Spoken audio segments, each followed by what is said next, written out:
আসসালামু আলাইকুম। কেমন আছেন আপনারা সবাই? আল্লাহর রহমতে নিশ্চয়ই ভালো আছেন।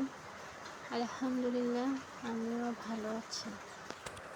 আজকে আপনাদের মাঝে শেয়ার করব কিভাবে একদম খুব ইজিভাবে বিরিয়ানি রান্না করা যায়। ঘরে থাকা উপকরণ দিয়ে এবং প্যাকেটের মশলা দিয়ে কিভাবে খুব সহজে আপনারা চিকেন বিরিয়ানি রান্না করবেন সেটি আপনাদের মাঝে শেয়ার করব। তো কথা না বাড়িয়ে চলেন শুরু করা যাক। আমি বিরিয়ানির জন্য এখানে তেল দিয়ে দিয়েছি, তারপর দিলাম এখানে পেঁয়াজ ছিল 2 কাপ পরিমাণের মতন। পেঁয়াজটা যখন হালকা ব্রাউন কালার হয়ে গেছে, এরপর আমি দিয়ে দিয়েছি এলাচ, দারচিনি, লবঙ্গ এবং তেজপাতা। যেহেতু আমরা প্যাকেটের মশলা দিয়ে বিরিয়ানি রান্না করব, সেহেতু আমি এখানে মশলার পরিমাণটা একটু কমিয়ে দিয়েছি। এ পর্যায়ে যখন সবগুলো ভাজা হয়ে যাবে, পেঁয়াজটা আর মশলাগুলো যখন ভাজা হয়ে যাবে, তখন আমি এখানে ফুটানো গরম পানি দিয়ে দিয়েছি 1 কাপের মতো। অবশ্যই এখানে ফুটানো গরম পানিটা ইউজ করবেন, তাহলে আমাদের কি হবে, পেঁয়াজটা আর পুড়ে যাবে না। তারপর দিলাম এখানে 1 টেবিল চামচ আদা বাটা, রসুন বাটা, আর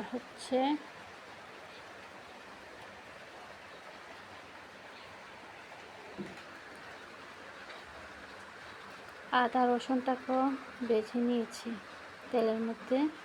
আদা রসুনটা ভেজে নেবেন। আর এখানে দিয়ে দিচ্ছি গুঁড়ো মরিচটা এক চামচ, আর তার আধা চামচ। মরিচটাকেও মশলার মাধ্যমে কষিয়ে নিতে হবে। আমাদের কিন্তু সবগুলো এক এক করে আমি কিন্তু কষিয়ে নিচ্ছি। সেম আপনারাও এরকম করে নেবেন। যখন সবগুলো মশলা কষানো হয়ে গেছে, এখন এ পর্যায়ে আমি রাঁধুনির বিরিয়ানির মশলাটা পুরোটা দিয়ে দিলাম। আমার এখানে মাংসর পরিমাণ 1 কেজির উপরে হবে। আসলে আমি প্রপারলিভাবে পারফেক্ট রাঁধুনি না, আর আমি পরিমাণটা ঠিক মতো বলতে পারি না। আপনারা আপনাদের পরিমাণ মতন মশলা বাড়িয়ে এবং কমিয়ে দিবেন। যখন মশলাটা একদম কষানো হয়ে গেছে, এ পর্যায়ে আমি দিয়ে দিয়েছি টক দইটা কিন্তু মাস্ট বি দিবেন। অনেকে প্রশ্ন করে থাকেন টক দই না দিলে কি হয়। টক দই না দিলে বিরিয়ানির একটা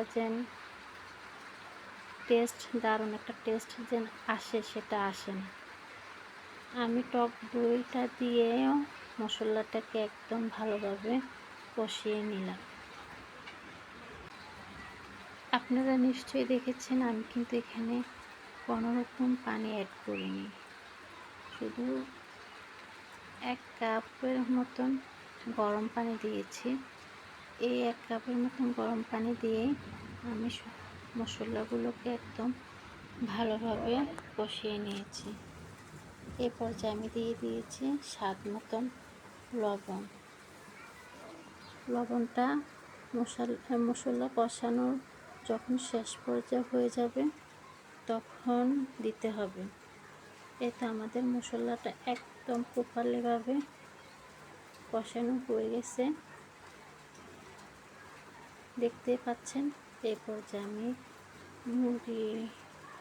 এটা হচ্ছে কক মুরগি। কক মুরগি এখানে আমি রানের পিসগুলোকে নিয়েছি কেটে। কক মুরগি এখানে মেবি 1 কেজির উপরে হবে। আপনারা চাইলে এখানে ফার্মের মুরগিটাও ব্যবহার করতে পারেন, কিন্তু আমি এখানে কক মুরগিটা নিয়েছি। পরে মুরগিটা দিয়ে, যেহেতু কক মুরগি এখানে আমরা কিছুক্ষণ সময় একটু কষাতে হবে।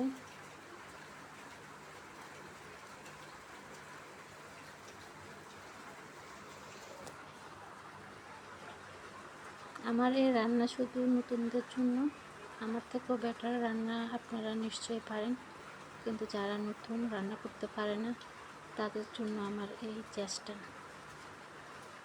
এই তো আমাদের কষানোর মাধ্যমে পানি বের হয়ে গিয়েছে। এই পানি দিয়ে আমরা মুরগিটাকে ভালোভাবে কুক করে নেব। আমাদের রান্না হয়ে গেছে। এই পর্যায়ে 5টির মতন কাঁচামরিচ দিয়ে দিলাম একটি সুন্দর ঘ্রাণ বের হওয়ার জন্য।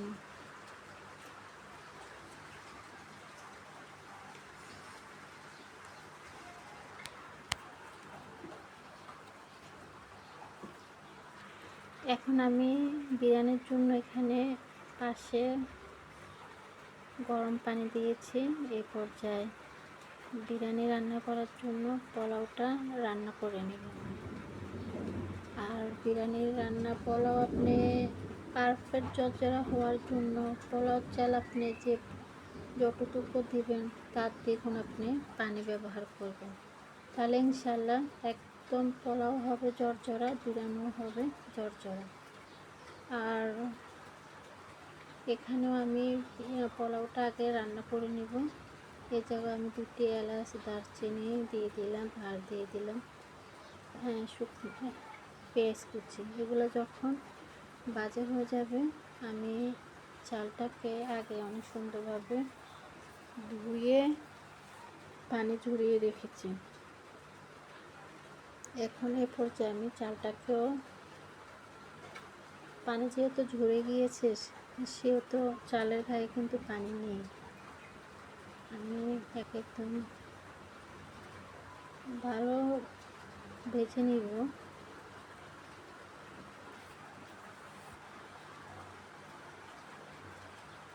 ভাজার পরে এখন এখানে গরম পানিগুলো দিয়ে দিলাম। আমি এখানে চাল নিয়ে এসেছি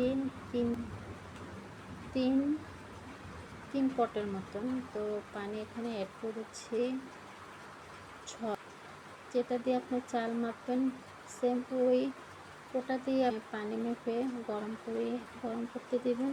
তাহলে আপনার এক হবে, কোনো ধরনের বিরিয়ানি একদম ঝরঝরা হবে। আপনি যদি চাল 3 পট নেন তাহলে পানি দেবেন 6 পট, যদি পট নেন পানি দেবেন 4 পট, যা দেবেন তার দেবেন।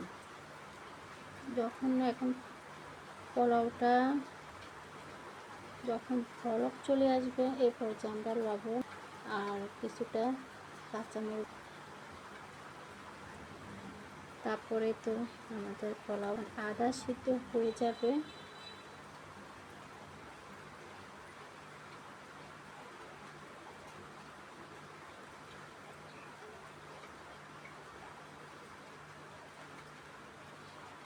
আদা সিদ্ধ যখন হয়ে যাবে তখন আমি রান্না করা মুরগির মাংসটা এখানে দিয়ে দিলাম।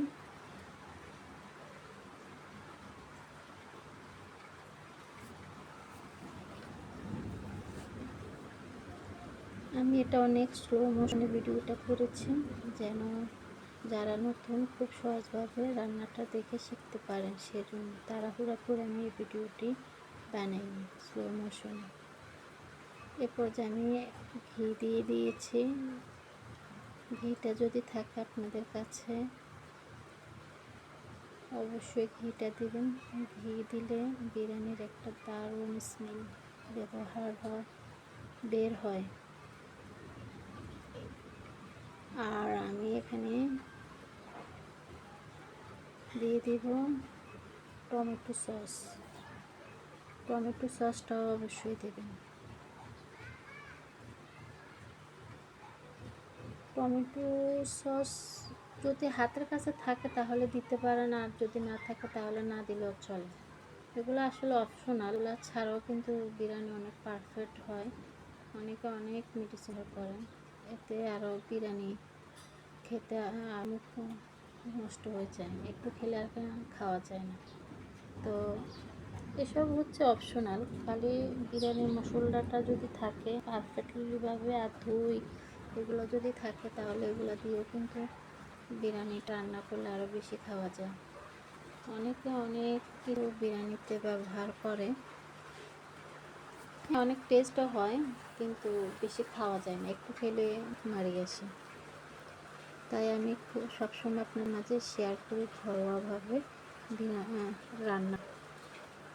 এই তো আমাদের রান্না ফাইনাল গেছে, দেখেন মাশাআল্লাহ কতটা ঝরঝরা আছে, খুবই সুন্দর এবং খুবই ঝরঝরা হয়েছে। আশা করি আপনাদের কাছে ভিডিওটি ভালো লাগবে। একটু লম্বা হয়ে গেল ভিডিওটি, আপনাদেরকে ভালোভাবে বোঝানোর জন্য ভিডিও তৈরি করা। সবাই ভালো এবং সুস্থ থাকবেন। আল্লাহ হাফেজ।